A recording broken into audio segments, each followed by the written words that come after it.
হাইতির বিপক্ষে শক্তিমত্তা দেখালো ব্রাজিল। প্রথমার্ধের দারুণ ছন্দে 3টা গোল করেই ম্যাচ নিজেদের নিয়ন্ত্রণে নিয়ে নেয় সেলেসাওরা।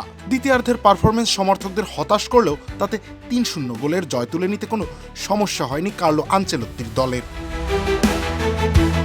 ম্যাচের শুরু থেকে আক্রমণাত্মক ফুটবলের পসরা সাজায় ব্রাজিল দল।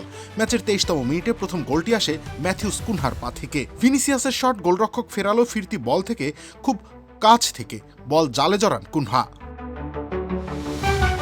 36তম মিনিটে নিজের দ্বিতীয় গোলটি করেন কুনহা।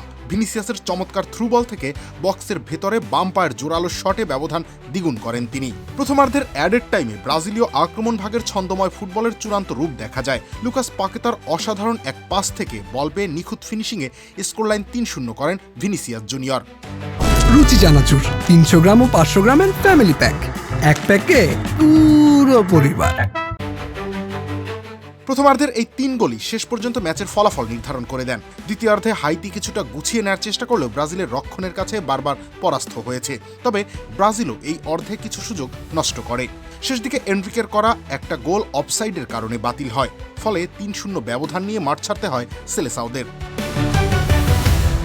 রবিউল ইসলাম রানী, খেলা 71।